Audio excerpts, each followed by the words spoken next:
any given moment, we have two options: step forwards into growth or step back into safety. Dare to succeed and share a moment with us in the moment.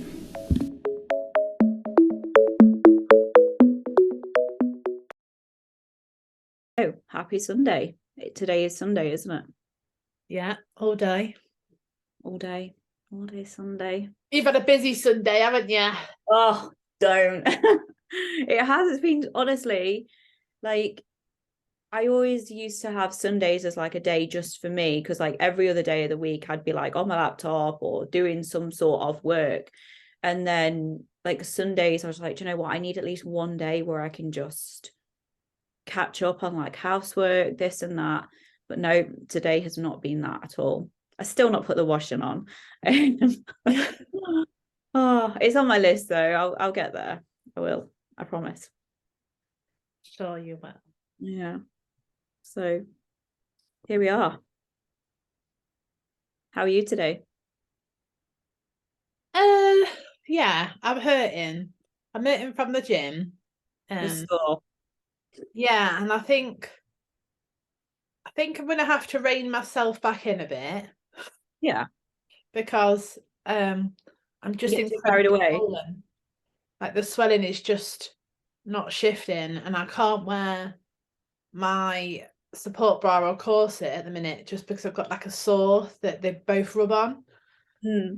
So I don't think that's helping with the swelling not going down. Yeah. So for now, I would have to put a back seat to the gym and exercise just for a few days, maybe. I would maybe leave it like 5 to 7 days. Yeah. Just keep your steps up and keep hydrated and all the good stuff. Is Yeah. Do you know what? That Manuka honey though has been miraculous under my arm. it? Yeah. So I mean, yeah, when Pixie, my dog, got bitten by another dog, and her leg, whatever the infection in from a dog's mouth had caused in her leg, the antibiotics weren't touching her, and basically her wound where they'd stitched her up had come open, and it was like Wow. eating the flesh away, like this infection was. So you No could way. see like into her leg. It was grim. And some of my friends were like, "Oh, get this Manuka honey." So dogs have to have irradiated Manuka honey. They can't have what we have. Why not? I put it on her leg, like just healed itself up. It really was marvelous to watch. Oh my Um, God.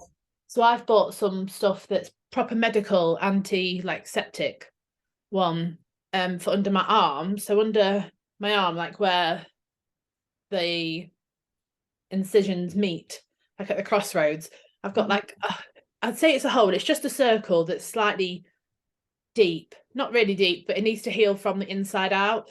Yeah. So I've been putting the milk honey on there, and it's like come well quick That's it. and healing really, really fast. So Fantastic, isn't it?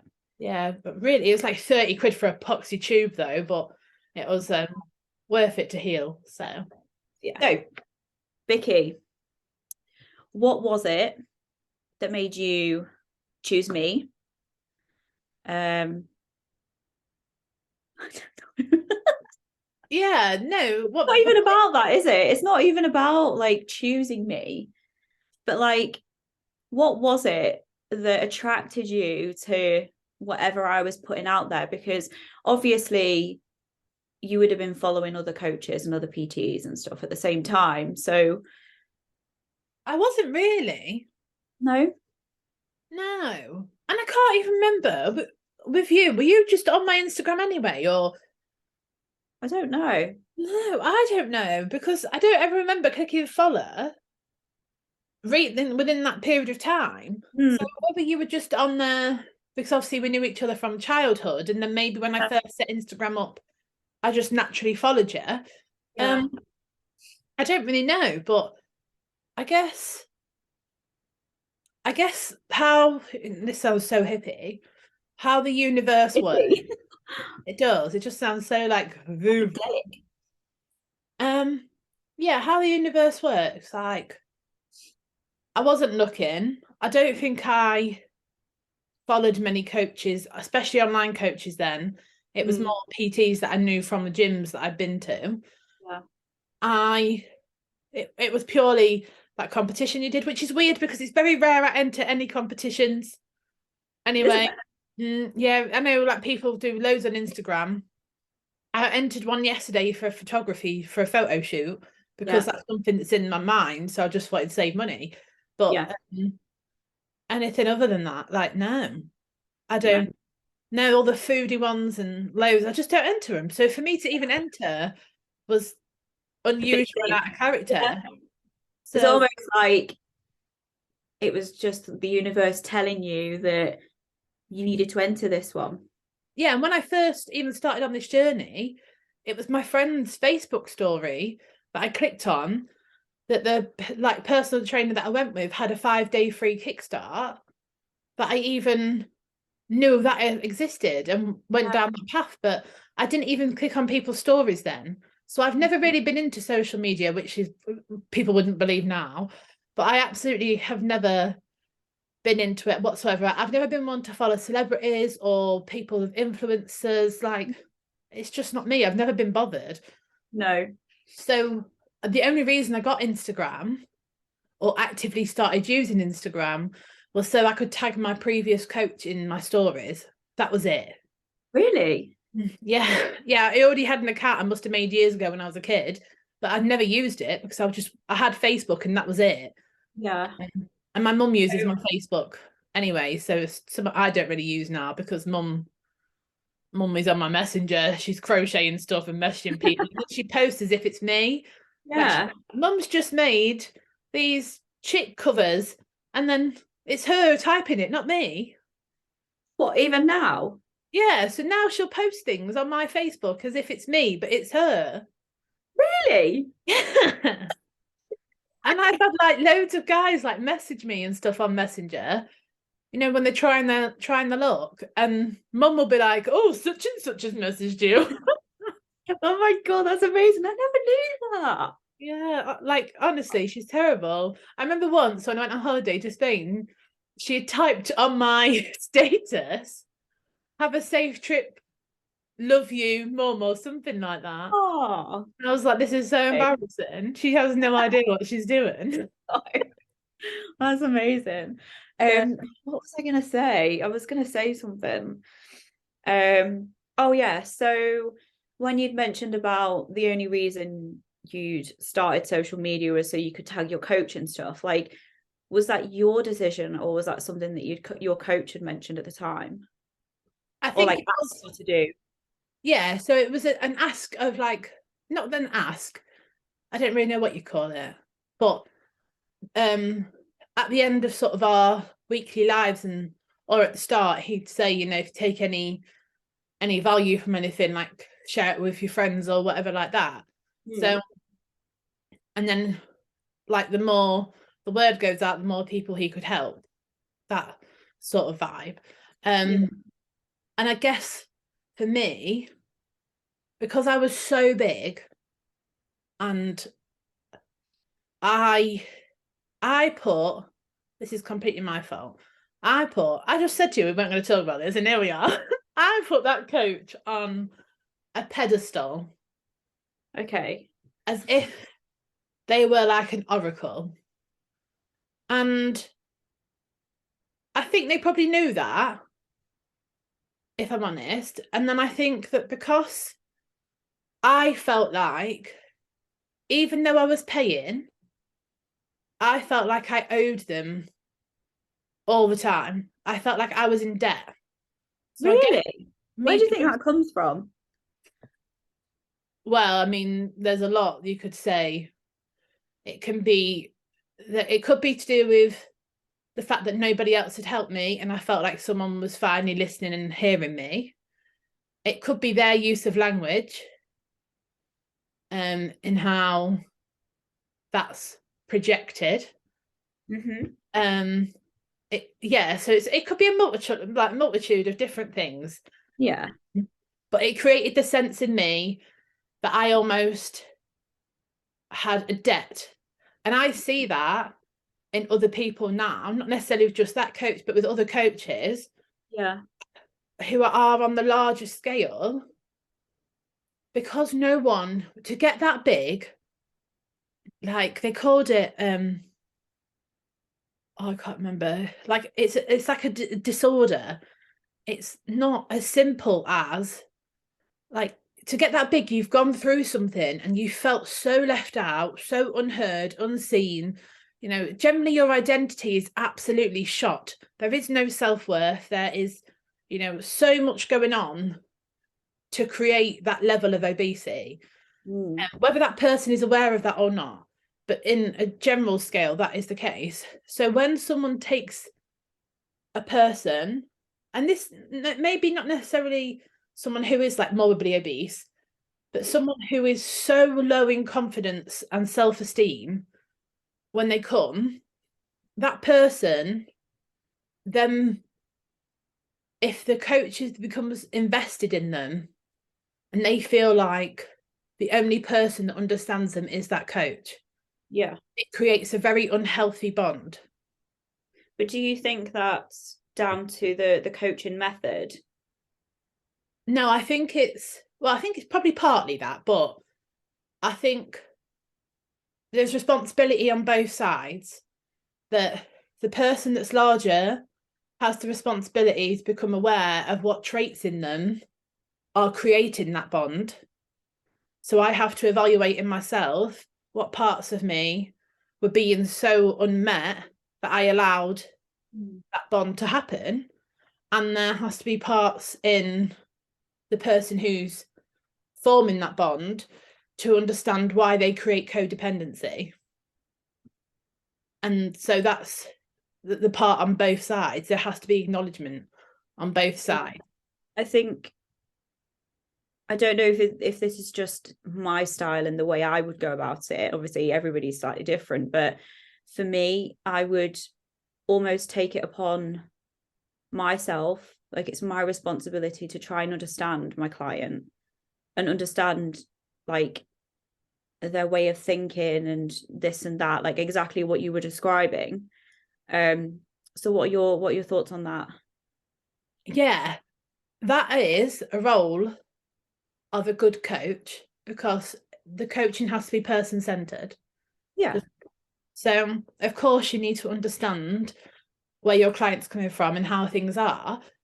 But then when someone's so large and they feel like no one's understood them, by coaching like that, which I don't think is a bad thing, that person, the client, feels like you're the only person that understands them. And then that's why this pedestal is created. So even if you were coaching people like that and you've got someone that's, you know, like 400 pound like me, who starts to lose weight, and then you're like, yeah, well, maybe that you're bigger because it's a defense mechanism, or have you ever thought a bit about it like this? And you begin understanding and just diving a bit deeper to understand your client on like higher levels, I guess. when you start to do that, it creates a sense of acknowledgement for the client that they've probably never felt. So then they believe the only person that can help them unpick themselves is the person that's done that to start with. Yeah. That isn't the case. Like there's loads of people, but that's what gets missed. They Right. become in a bubble. Yeah. And do you think like, so with having like your clients all in like a closed group forum, or like having the weekly webinars as a team, like we're gonna start doing in the next couple of weeks, having people introduced straight into a group environment, so it is almost like we are all equals and we all help each other out, and like people should be able to go to each other, like you can go to other clients and bounce ideas off each other and things like that. So it is almost like, I don't even know if it is about feeling equal or Yeah, no, I think if I sort of reflect on my journey, the reason I was able to build strong relationships with, you know, in work settings, in the coaching and all those other things, is because I felt like, so it's important to me to feel like I can give value. Any sort of relationship I have, in friendship, in work, I want to learn, but I want to be heard. So if I feel like I'm in a place where I can learn, but my voice can never be heard, that isn't okay for me. And if Right. I'm in a place where my voice is heard, but there's never the stretch and challenge of learning, that's not okay with me either. That's sort of my value. Yeah. So when you put people in a group environment, and in order to build worth and self-esteem, the idea is that everybody in life is a teacher and a learner. Times you're with other people and you'll teach them something, and other times you need to go to other people to learn. Yeah. And they're the parts where you build self-worth because you're teaching other people, and you build trust in relationships in order to be vulnerable with others. Yeah. So that's what sort of the community aspect for me has always been really big. And I have like so many people from that first experience in coaching that I still have contact with, that I meet up with, that I go to the gym with, that have been unreally supportive of me on my journey, and I will be forever grateful for that. Yeah. And I definitely think it helps knowing that there is more than just your coach out there to support you. And even more so, you know, a fellow individual who is the same client of, you know, who is another client, sorry, of your coach. Having that extra support, I do think is really, really good.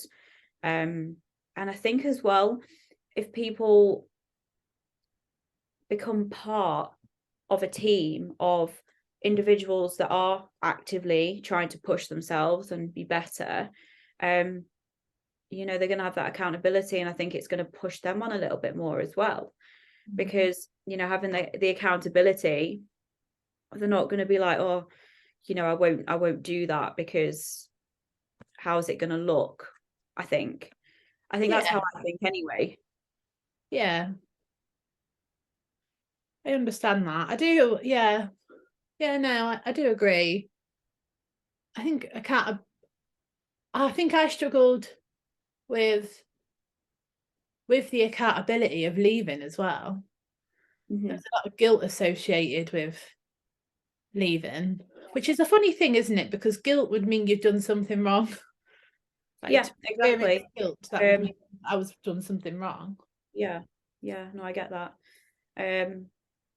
But like I say, I've been through it myself, and it's one of those things you kind of, it's almost just like you're scared and you're worried, but it's like you've done nothing wrong, so why are you scared and why are you worried? Well, there's two parts, isn't there? There's the part that is unsure of the reaction, and obviously you'll have previous experiences of leaving relationships, and maybe those relationships haven't always ended amicably. Maybe there's been tensions and frictions, and you'll have that sort of memory stored.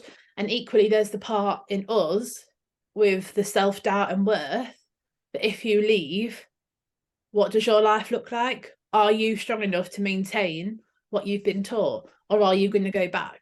And there's a lot of trust around yourself as well.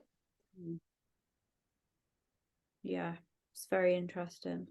I think being with you though, like, so from, oh, was it April? I think the start of April I joined with you. Yeah, because it would have been the challenge. No, when it was May, start of May. I went on holiday in April, so when I was on holiday, you were doing my Oh plan. yeah, because we were chatting, weren't we? Yeah. Oh wow, I thought it was like earlier than that. No, start of May. So I definitely think it's strange because I remember saying this as well to God, Chantel. here we go. I wasn't gonna have anything other than I was just gonna check in on my check-in day, get the feedback and crack on. There Yeah, was going to be no conversation in between. There was going to be no meeting. There was going to be nothing because of what you of went through that. before. Yeah. Yeah. So um I wasn't prepared for that to happen again. No. I do think male and females are completely different as well. So there is an element of that. Yeah, Um 110%. Like, I can't thank my previous coach enough for everything that, you know, he took me through. But I think when it comes to on a female mind level, I think a female understanding a female is like untouchable compared to a male trying to understand a female. Like a male is not going to fully understand a female's struggles and like the way the mind thinks and like hormones and stuff like that. Yeah, they can study about it, but like physically, they're not going to know what it feels like. So how can they relate? How can they provide like that? I don't understand like how a guy could provide better, like a better opinion on certain things than what a female to a female could. But that's just my opinion. That's just my opinion. No, I do. Well, there's like neuroscience, isn't there, about how males and females neurologically think differently and yeah, pathways in the brain anyway. And I do think, I think for me, what was different this time is because I went in with that mentality, I didn't necessarily allow for us to get close. Well, no, because I must have done at some point because we're literally sat here. Oh yeah, but you must have felt like there wasn't anything to worry about. I didn't allow you to dive deep. That's what it is because I'd done a lot of work, because that whole situation had taught me a lot about who I am, who I thought I was, how lost I was as well. Yeah, very lost.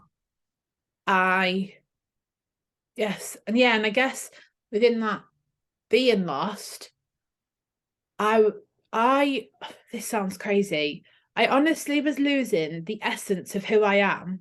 Yeah. Through all that. And that's what I learned, is because one thing I am is a very objective person. I always have been, like from as long as I can remember. I'd be the one that people go to for advice because I would always shift the perspective and I could see every angles of a scenario. And I was becoming very tunnel visioned on reflection. Oh, sorry. My watch just says talk at me. I was becoming very tunnel visioned around a certain way of the world. Okay. And now I believe, I honestly believe that all that had to happen for me to realise my positioning, to realise that actually who I am at my core, and they no longer aligned. Mm-hmm. Do you know what I mean? Drifting in two directions. Yeah. And I think when it came to you, that I wasn't ever going to get to the point to know if our morals aligned or not. I was just here for you to do the plan. And do you know what it was? Probably when you introduced macros to me and I hadn't a fucking clue. Honestly, don't, because that blows my fucking mind. A clue about any of them. And I didn't and because I think you had said, well, like, I'll help you do a plan. Like, what food do you like? Blah, blah. Oh yeah, it's when I was like creating your example meal plans and stuff like that and helping you build it. Yeah. Then rather than me feel like I was dependent on you giving me a plan and me just following it, you taught me about them, to which like today I've sat and done my own macro and meal plan based on the macros you gave me, and then I can now have autonomy over that. Yeah. So there would never be that dependency between us. Yeah. Because I don't feel like I need you to make me the best version of me. Like, I absolutely want you alongside me, getting me to bodybuilding stage, but it's not a dependency. No. And that's good. And that's like my style of coaching. Like, even when I have people that start, they do have example meal plans, but I always say, you know, this is how you would put one together. Like, you know, if you need help, just let me know and we'll do it together so you can fully understand it. Like, That's what coaching is. Coaching isn't about, oh, here's your meal plan, here's your exercise plan, crack on. Like that is not, because they're not going to learn. How are they going to learn? Yeah, Because but I wonder if at £400, if I came to you at the start, whether I would have still delved down that road, whether I still would have, because I mean, I don't know, but I didn't understand macros at the start because I had no interest in knowing about macros. I just needed the calories and my exercise plan because that was enough for me. To yeah, chuck macros in at the start, I would never have, it would have been overwhelming. but how do you know that? Because I know, because what I went through was overwhelming enough. Yeah. So then I guess it was introducing it slowly, maybe. I don't know, but I do wonder whether at £400 that would have all happened anyway, in no matter who the coach was. Yeah, like when you are a lot larger, to begin with, the weight does kind of melt off you. And it, like I said before, you don't necessarily need to be like smashing macros right at the start, but having an understanding of what you're putting in your body is like baseline. Like it's basics. Yeah, because Because I would eat you, like a pack of Haribo and and you then, think, oh, it's fine, it's in my calories, I can eat it. yeah, literally that. What's the nutrition? The thing is about calories, it doesn't provide us with the nutritional value. Like, and I always say, you know, for non-athletes, try and go for like a 70-30 split. So 70% of your diet will be like whole, nutritious, fibrous food. 30%, you know, would be like the odd bit here and there that's My curly whirly every night that I put on my plan. yeah, but it's not like the entirety of your diet, is it? No. It's one thing. Like it's not the end of the world. And if it's the difference between having that one item in there that's going to make you stick to your plan, then you know, crack on. So The cost is less than the output, isn't it? what do you mean? That if you took away, if you deprive people of the things they enjoyed, it's a higher cost to their overall health and well-being because people just end up binging. Well, yeah, there is that, but there is also the fact of the two key aspects to any successful lifestyle change is adherence and sustainability. You know, if it's not sustainable, you can't adhere to it. You know, it's literally as simple as that. And like I was gonna say, your diet would have been pretty basic at the start, I would have thought. I mean, it's not that different to what I've just planned. No, I mean before you were with me. Yeah, no, it's not that different. So I was having, what I used to have for breakfast. I can't remember what my breakfast used to be. I think it might have been Weetabix. And then I'd have a chicken wrap for dinner, which has been my thing for literally You and 2 your years. chicken wraps. And I'd have chicken pasta for dinner. In between that, I'd have a piece of fruit in the morning, I think a piece of fruit in the afternoon. And then sometimes in the evening I'd have yogurt. Yeah. That's it. And you didn't know like what your protein intake was or anything. Not a clue. So were you given a meal plan to follow? Well, we had a choice of two. So it would say like, I can't remember. I think it was like chicken. Like it would say how many grams. It'd be like chicken or like tuna, and then it'd say like this amount of much of potato or this amount of much of rice. Yeah. So it was like a choice. It wasn't just like you have to eat this every day and that's it. And I guess there was like, and because of this is because of, I guess, a bit of both, but because of my rigidity in thought, and I am slightly like that, like there's the plan, I need to stick to the plan. Yeah. Yeah. But it had no, like, I don't know, like with you, I track my vegetable intake and my fruit intake. So in my calories, if I have a banana, the banana be in there. Bananas are like, I don't know, like roughly like just over 20 grams of carbs. So if you weren't tracking that, Oh, no, maybe I did track the banana. It was vegetables. maybe salad and vegetables. I can't quite remember. So if you're But no, having salad, like you don't need to track salad, I but don't like ever track salad, but I track veg now. yeah, I And mean that would just be good for finding out your fiber intake. Like you can I've get never some tracked veg carbs. before. No, No, that wasn't. You could have a, like veg was like free food if you like. Um, yeah, but I did stick to it rigidly, and I didn't have sauce. So it turns out that like with your chicken and pasta, you could have like a sauce with it, but I wouldn't have sauce because it just said chicken and pasta. you didn't have sauce. Why? So like on my Is it wrap, because it I'd said have you light could have mayo. this? Like on the food plan, it said like you could have 20 grams of light mayo with the chicken wrap. Yeah, So I had that. But then with the rice and pasta or the potato, yeah, the rice, pasta, or the tuna or whatever, it didn't. Then I just literally didn't have. I ate what was on that plan, which yeah, is probably why the weight dropped off me so quick, because potentially that plan literally had like 1,400 calories. But when you add your vegetables and when you add sauces and things that you were supposed to have in it, it would be more. But yeah, I didn't because I hmm, was so rigid on the plan.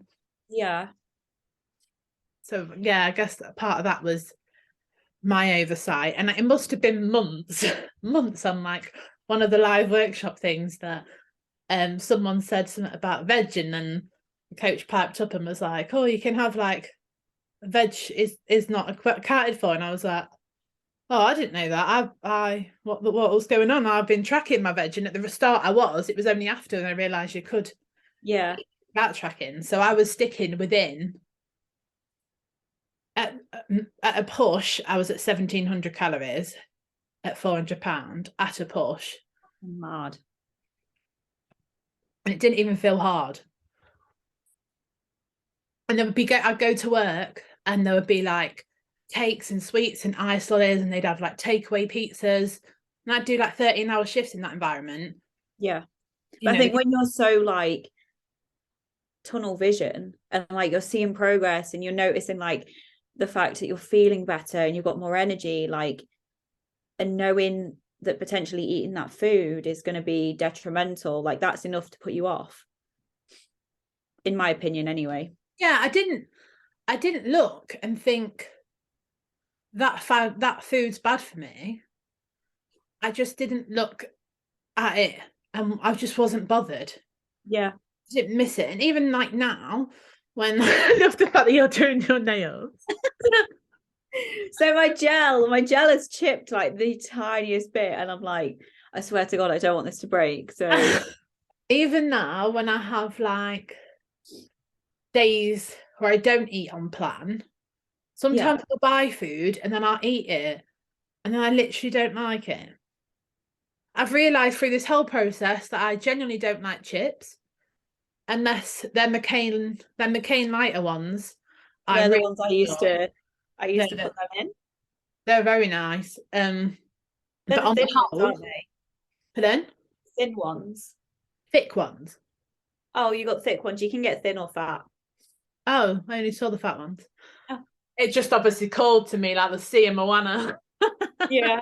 Oh, um, yeah, and when I go to like a chippy, if I'm at the seaside, I'll have like a cone of chips. I don't want a portion of chips. I never really have because I just don't like them. I don't eat McDonald's chips. If I go to KFC now, I'd rather have a corn on the cob than I would eat chips. they're I decent. I do love a corn on the cob. and even when I went to Miller and Carter the other day, I swapped my chips for a side salad because not because, and everyone looks at me now as if to be like, oh, look at her, like she won't eat carbs. I just genuinely do not like chips. I can love chips. I just love potato. Like anything potato, just throw at me. I love it. I find it really bloating. Oh, okay. Chips sit, and Maybe even it's if I had the like a portion roast dinner, size. huh? Maybe it's the portion size. Maybe you can only metabolize like so much. Yeah, maybe. I don't know. Just try like Even a smaller portion, but like it's just one of them things that if you don't digest it very well, then don't eat it. no, and Especially even like if you don't really enjoy it. Yeah. Yeah, literally like a roast dinner. I can probably have like 2 roast potatoes and I'll be like, Fucking hell, when we do roasts, we have like 3 different types of potato. yeah. Yeah, we do like mash, and then you've got like your roasties. And then maybe like a cheesy mash or like a mustard mash. You have 2 types of mash Fucking hell, yeah. on one plate. Yeah. Wow, how much Then washing you up can do you also have? do like a dauphinoise potato on it as well. Fucking hell, no, you don't. What is Yeah. this? Fucking love potatoes. But you You know what? My mum actually sent me a picture of me as a toddler sat eating raw potatoes. Do you know you get like the big bags potatoes? Yeah, I love potato. Absolutely love it. I would Uh, love to know how many people have, I mean, I I'll could put it in here, but here we are. This is me. brilliant. Apps. Is that a washing up bowl? Did you put it on the floor purposely for you? Probably. Here you are, Alice. Fill yourself up. It's It, actually quite bad to eat raw potato, isn't it? I'm not really a potato connoisseur. I've no idea. Love it. And I So reckon if you actually put a poll out to people, that maybe people would say they'd have 2 types because people would have like mash and roasters. Nobody, I cannot, there can't be anybody else I've ever heard of that has more than 2 types of mashed potato, like potato things in one meal. right, guys. So we want to hear how many types of potato you have on your roast dinner. Anybody that has more What are than the 2 is options? abnormal. What are the options? You've got your roasties. You could have boiled potato, dauphinoise, mashed potato, plain, garlic mash, truffle mash, mustard. If I said Please. cheese and mustard, So mustard and garlic. let's like go to your regular Sunday dinner. Regular Sunday dinner? What's one of those? Well, when you are able to have a Sunday dinner, Last time we had a Sunday dinner was Christmas Day. and what did you have on it then? Fucking hell. So obviously we have my amazing Yorkshire puddings that are like this big. No, they're not actually. They're like this big. They are pretty big though. It's a Uh, mammoth, isn't it? so we would have roast potatoes, um, mash. Typically, I think it's a cheese and a mustard, dauphinoise potato, carrots, broccoli, peas, gammon, turkey because Ross likes turkey. Was there any chicken? I don't think we did chicken. Probably had enough Oh of my chicken. god, root mash. Love root mash. Ross likes parsnips, so he will have some parsnips. Brussels sprouts in bacon. It's a little like chunks of bacon in your Brussels sprouts. Cabbage, Savoy cabbage, cream cabbage, whatever you want to call it. Stuffing, pigs and blankets. And how big are your plates? Just normal, but they're just normally like a heap. I'll find a photo and I'll stick it in so everybody can see. Yeah, Well, what about you? as long as you enjoyed it. What about you? Um, well, So if you were going to go to a Toby Carvery, I go to mum's. I mean, it is like Toby Carvery. I just what turn would up, you I have? eat, and I leave. I don't even pay the bill. It's great. Do you get refillables? Do you get refillable drink? Yeah, do you know my mum? Honestly, she's so good, bless her. People always say how spoiled I am, and I really, really am. You are Um, Princess Vikki. literally, my dad actually calls me princess. Is he? Yeah, if we're on the phone, he'd be like, "Right, love you then, princess. Bye." Oh, Yeah, he always has done. that's So cute. Right, tell me food. Tell me roast dinners. she cooks. Well, I get quite aggy about Christmas dinner. But Why? my request is that we always have Sweden carrot mash. Yeah, that's a That's like, staple. yeah. And I quite like sweet corn. But Yeah, I have had no, sweet corn on roast before.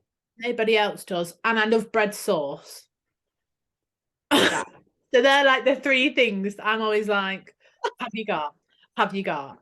Um, this year she cooked a really nice Christmas dinner. So we had mash and roasties, but I didn't eat any mash. I just had a couple of roasties.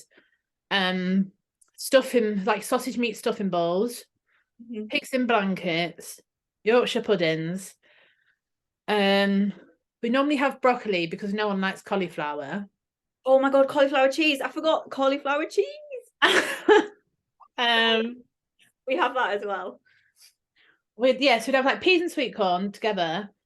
Yeah, Um, we always have chicken because no one really likes turkey. turkey's main. Well, I do like turkey when I buy it. I just don't like it when it's as dry as old farts because mum's cooked it. So That's savage.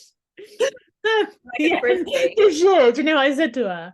Chantel's we invited Chantel for Christmas dinner. And I said, and I was like, well, Chantel loves broccoli. Like the girl is obsessed with broccoli. Is she? Oh God, yeah. And I said, well, be prepared for your broccoli to be boiled like for an inch of its life. No. My mum is very old-fashioned cooked. Like, old-fashioned people, they used to cook, like boil everything until it was like mush. Yeah, that's my mum. And if we go out for a restaurant and it's got a slight crunch, she's like, it's not cooked. This is how it's supposed to be. So Honestly. um, Oh, bless. yeah, but this year, yeah, it was really nice. But I think that's about it. That's all we have. Wow. She has Brussels sprouts in bacon.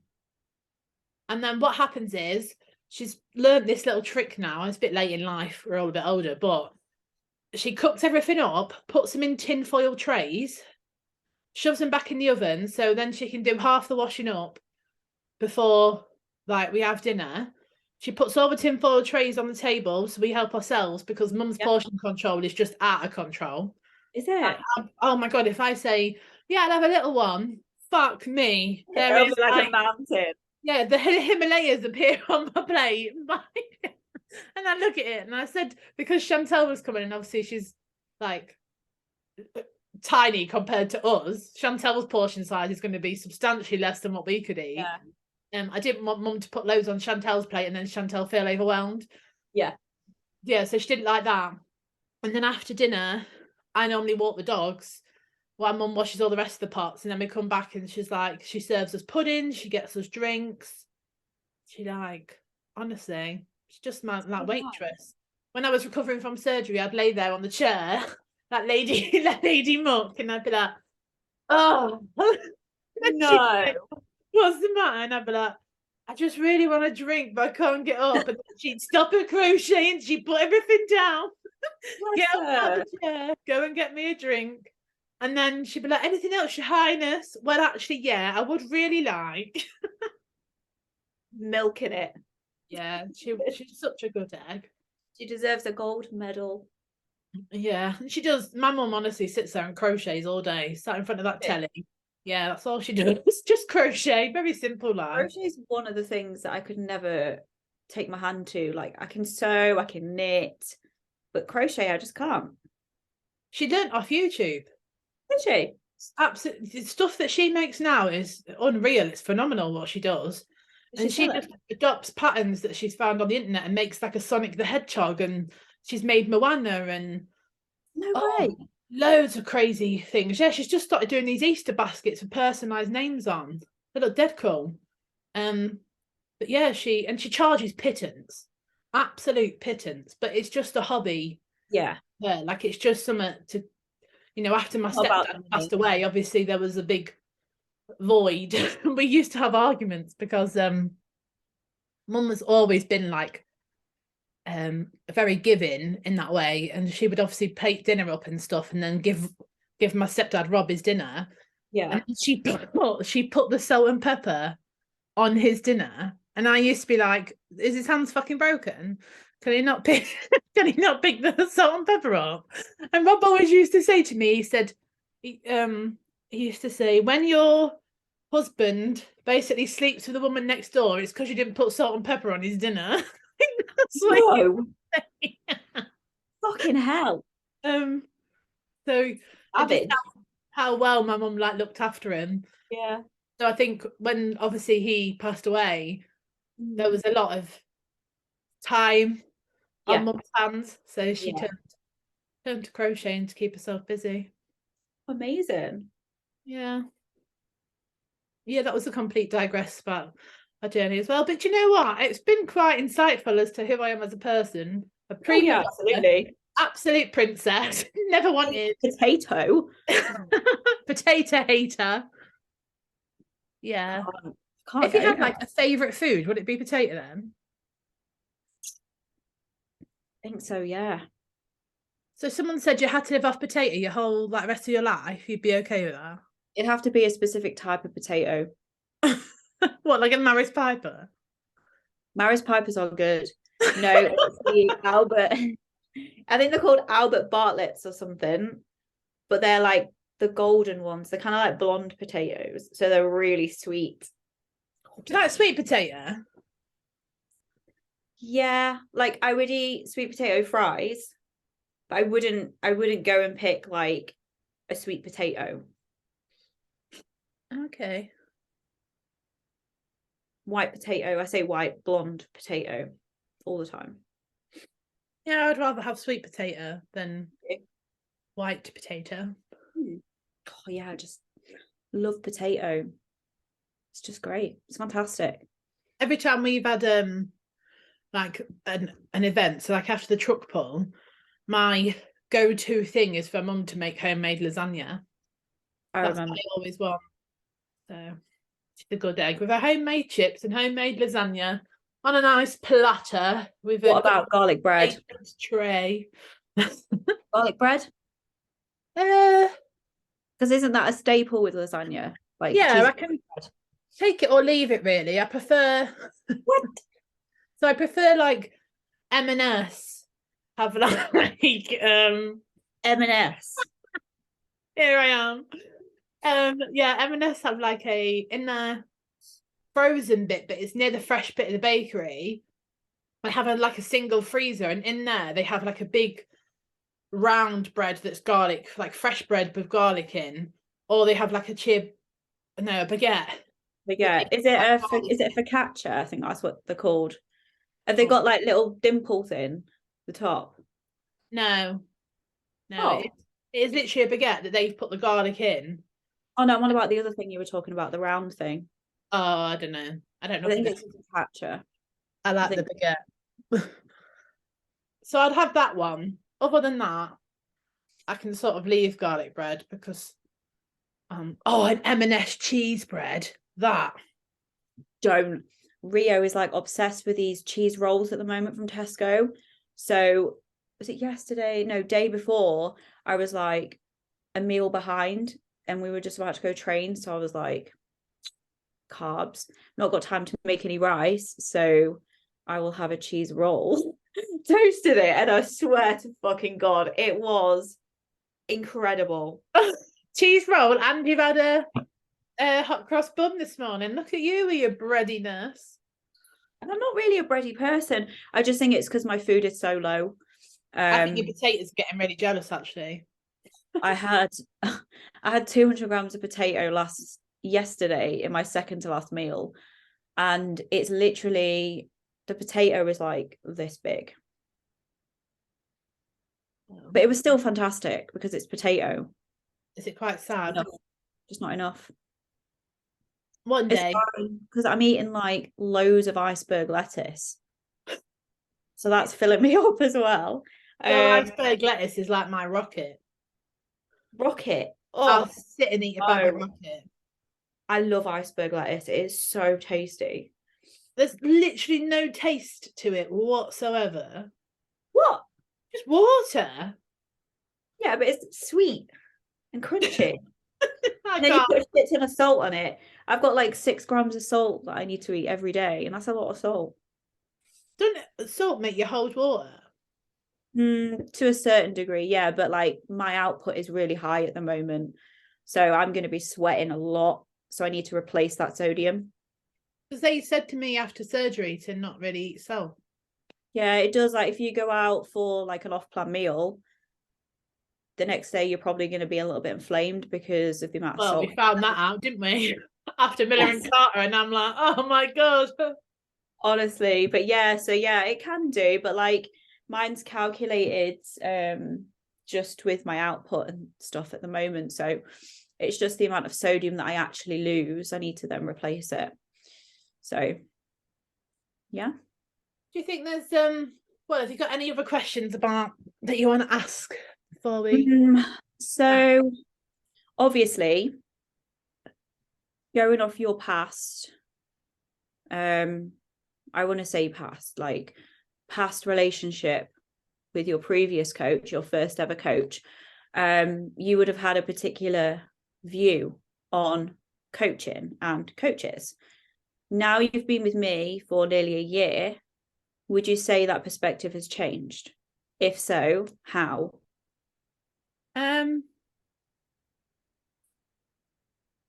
no.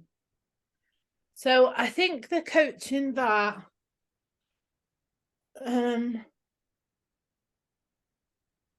oh, this is a hard He is struggling for words. yeah. Trying to articulate myself in a professional Okay. that's what it is. So don't think the coaching would differ because I do believe eventually the stuff I've learned with you, I would have learned with them. I don't think, my old coach lacked knowledge in any shape or form. And I don't think how things were are a reflection of the coaching industry. No. So, But what I was trying to, because it was your first coach, did it make you feel like, oh, this is how it should be? well, yeah, This because is it's the only how way it's I going to knew. be. Yeah. Yeah. But This is how you are, well, no, probably not. Oh, just moved my foot in front of the camera. Um, see how flexible I am, everybody. Um, probably because everybody I out there with foot fetishes. Foot fetishes. I can't say it. foot Foot fetishes. fetish. No, but you gotta say like foot fetishes. Fetish. You gotta say it. Foot fetishes. Oh my God. What's going on? Say it. Foot fetishes. Fetish They are. is what? Foot fetishes. Foot fetishes. I can't say it. I actually can't say it. Right. Guys, Foot give it a try. Can you say it at home?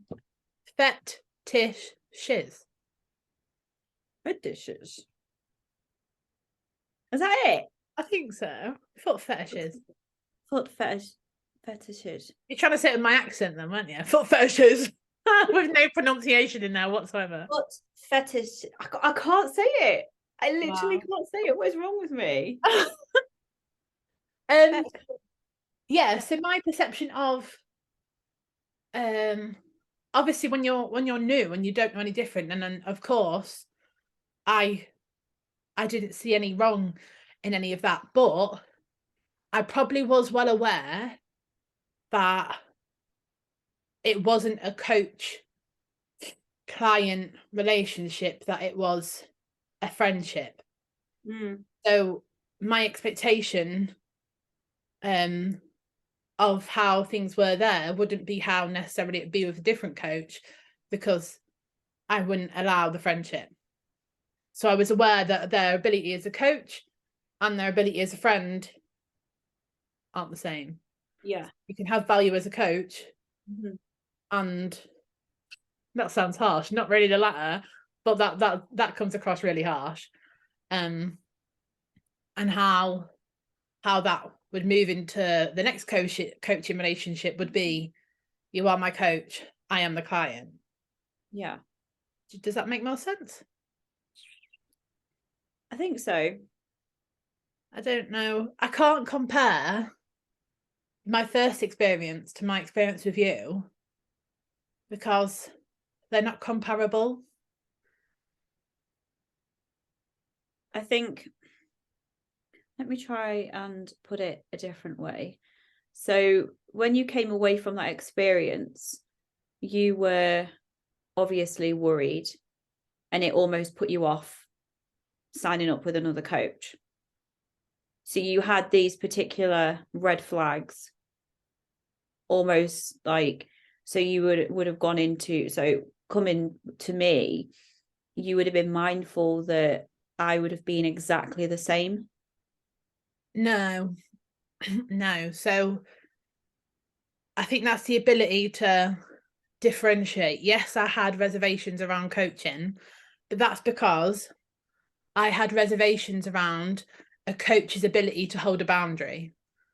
Because that's the problem here. The problem isn't me. The problem is the No. coach's ability to hold a boundary. Yeah. So I didn't move that across.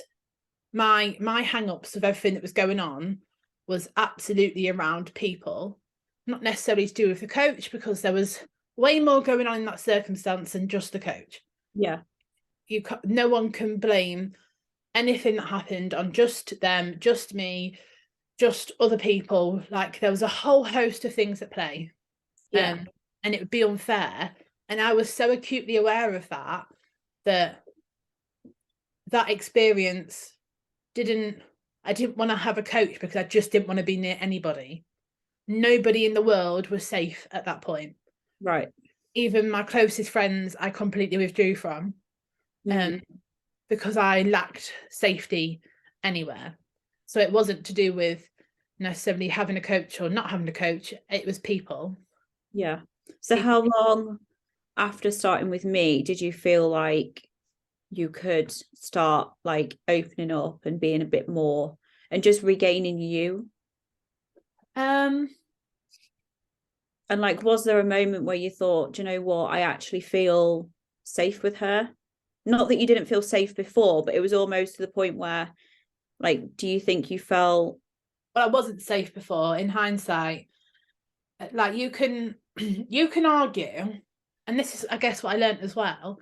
People that have avoidant attachment styles often jibe and push to see if that person is going to maintain. So if I do this, how are they going to react? If I do this, how are they going to react? So you constantly test the waters to see if they're safe. Now, when I actually reflect on all the relationships that I've built with people, I may do that once or twice. But after that, I stop.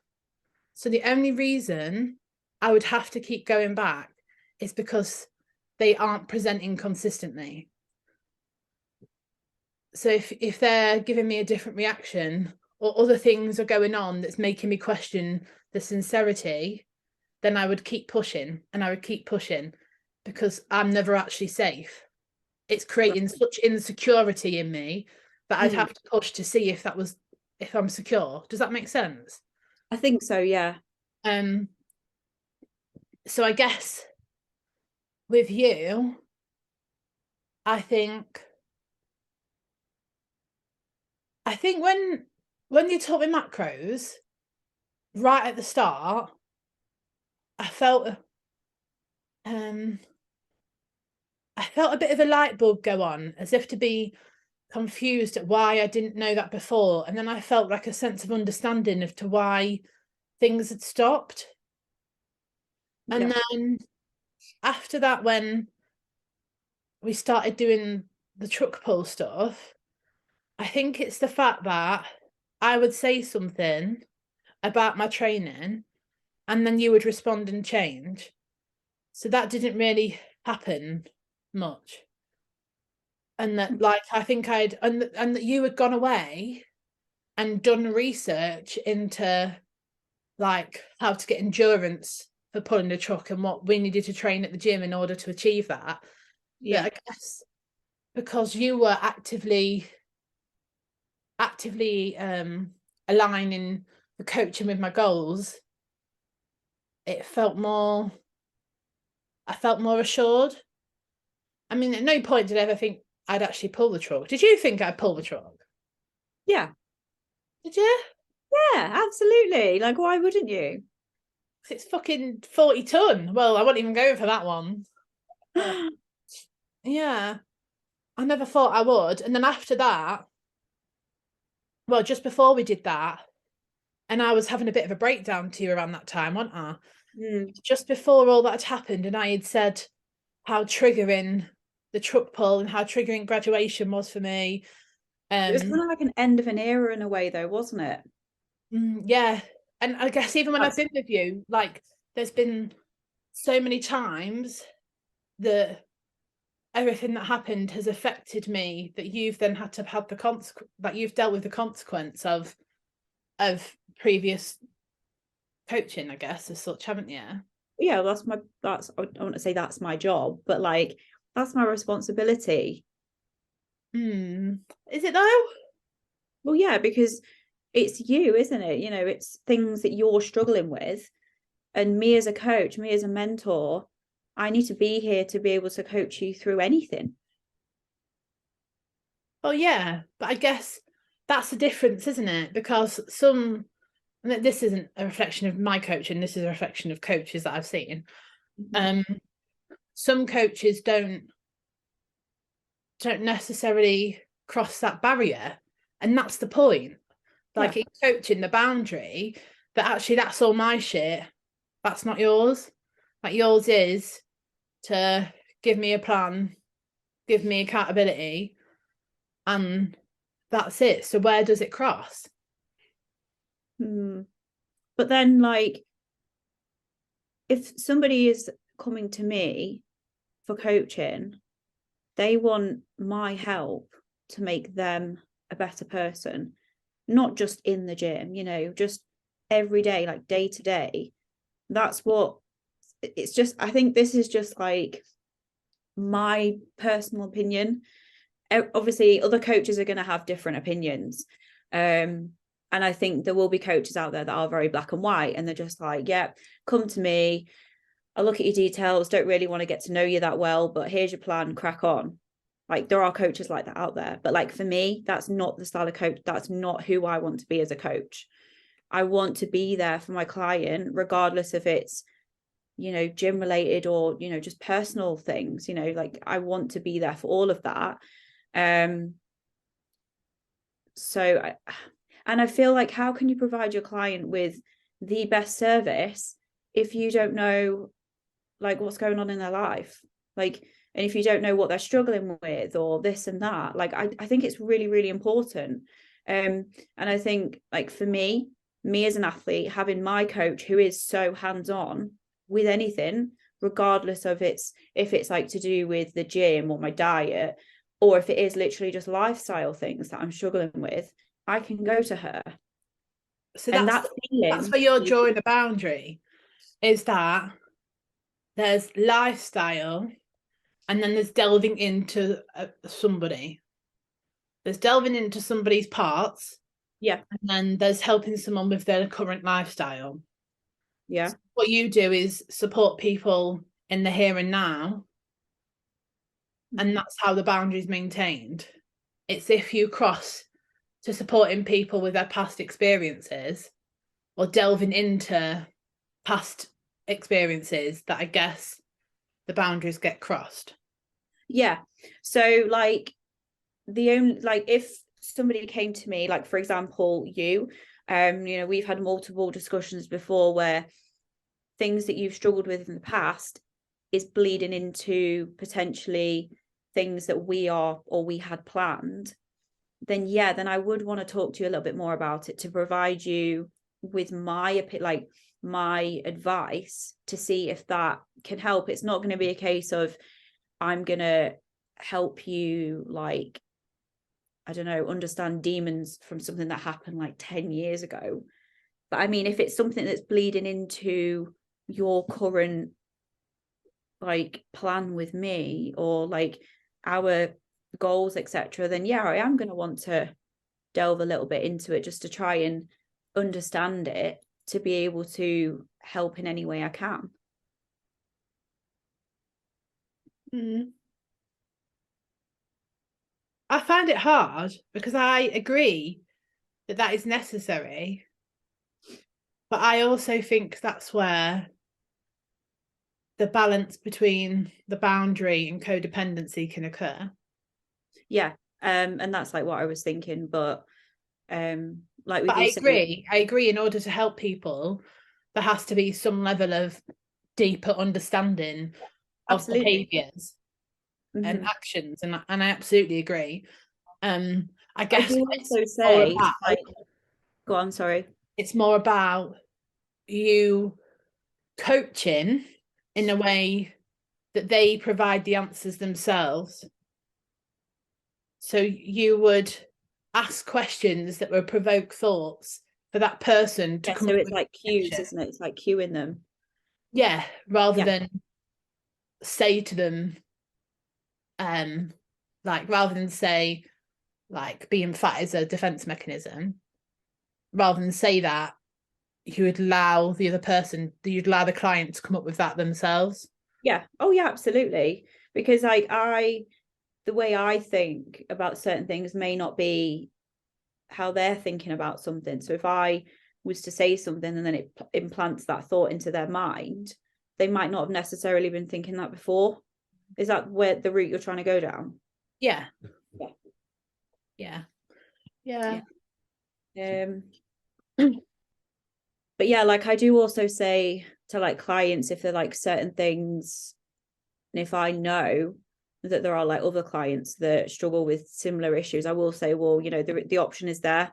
The other clients, you know, if you want to have a chat to them, you can do in the group forum, you know, it's all there. So it's not a case of, oh, just come to me and me alone. You know, there are the other girls on the team that may have similar struggles or overcome issues before that may be able to provide another kind of perspective, I guess. Yeah. Yeah, definitely. Humans are made for like interconnection, and that's often why when we isolate ourselves, we become anxious and depressed because we are creatures of socialization, and we're not Yeah. made to be on our own.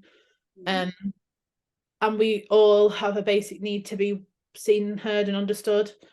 I So think like for me, and I don't know about you, but just having my coach there, if I've ever got something that crosses my mind and I think, oh, I could really do with, you know, getting not, I don't even want to call it professional advice, but it is more of a like in-depth response or opinion or whatever. Knowing I have my coach to go to, and that knowing that she is completely approachable at any time of the day, any time of the week, is such a nice feeling. It's like, it's almost like, I don't know how to describe it, but like with just a what you were support, saying about isn't it? being dependent, like I'm not dependent on her, but like knowing I've got that there if and when I need it is fantastic. Yeah. So I guess I would now know that I'm not dependent Yeah. on you because I wouldn't have a fear about leaving. Yeah. So if like the chairman came and there wasn't a need for me to have coaching or we'd achieve our goals or any of them things, I wouldn't have the fear about saying, look, Alice, like this is what's going on. Like, thanks for everything. I'm off now. Yeah. Whereas I guess if anybody's in a scenario where they worry about that conversation with, and it can, coaching is around, there's so many different coaches, not necessarily just fitness coaching, like coaching in any capacity, including therapy. If you're worried about having those conversations, then I'd question what part in you is being met by that relationship. Yeah. So, and then you need to find an alternative way for you to meet that need without that person, because that's where the dependency is, and that's not a healthy relationship. Yeah. And people that are therapists, people that are coaches, people that are like PTs, anything like that, should be acutely aware of a client that is maybe presenting a more It's more almost like a more with, would you say, withdrawn behaviors? no, I would say one that's like obsessive, or one that's like Oh, I frequent, see what or you mean. I guess one that you I think you just know. I think you would know when someone's crossing those boundaries. Yeah. Um, they have a responsibility to maintain those, to bring Yeah. it back, to be like, so this is what I'm here for, this is my capacity. And if you're dealing with X, Y, and Z, then I feel like this person would be better suited for that. Like Yeah. I'm not here for that, and Yeah. I'm okay with that. Yeah. So yeah, I guess knowing boundaries and things as well, but it is hard. It is hard because naturally, if you're in a coaching or a therapist position, you want to help people, and with that comes, I guess, a slight savior complex or a hero complex, and it's all, Yeah. I the think for me, it's just I want to provide what I would want or need, expect from my coach, if yeah, that makes sense. So I just do think coaching is way more than just giving them a plan and not really educating them or mentoring them, because at the end of the day, you're not going to need a coach for the rest of your life unless you're like a serious bodybuilder competitor. well, that's where the dependency is. If you feel like you can't manage without a coach, and the coach hasn't coached you. But like, no, because like prep. No, us. I mean, like the average Bob, Oh, average Joe, not people that are athletic competitors. oh, Because right. Sorry, I thought you was implying that that's how I felt. I was like, no. no, But like, no, if you're going for an extreme activity, including like strongman or any sort of yeah, fitness, high level powerlifting, anything like that, of course you need a coach. That's like going into a boxing ring and not having a coach. yeah. And It's, like prep, like you absolutely lose your head. Like, there's no way I could prep myself. No way. yeah. I just mean for like the average person that's not looking to be, Oh yeah.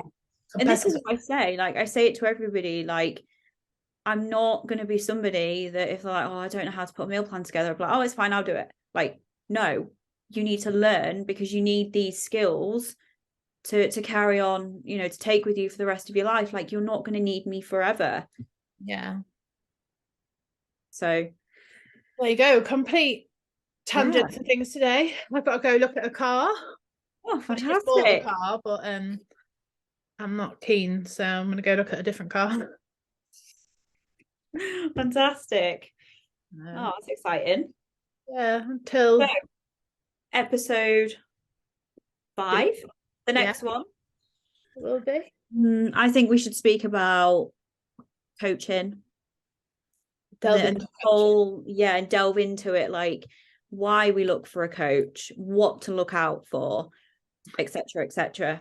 Oh, I'll put a thing on Instagram this week then on my story about what maybe people's perceptions of coaching, Yeah, and I think maybe understanding what people would want from a coach. yeah, and like what draws them into that individual. Is it their profile? Is it the way that they are on social media? Is it the results that they're posting, like, or is it something that somebody that has recommended? Like, what is it that draws you guys in? So Yeah. yeah, I think that'll be Well, an interesting one. I hope everybody's enjoyed my So life story far, that goes off on yeah, complete tangents. I do think as well. So Liz, if you're out there, mention for you. I do definitely think we should get Liz on the next one. Liz was a previous client of mine for like a month, I think.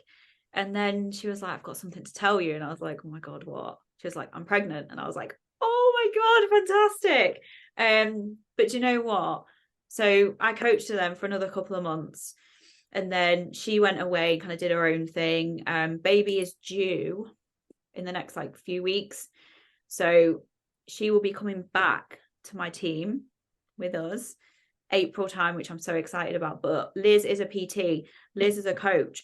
So, and we've had very interesting conversations about coaching and like the sort of people that it's really weird, because people will message you and want your help, and then you'll kind of delve into a little bit more about your services, and then they ghost you.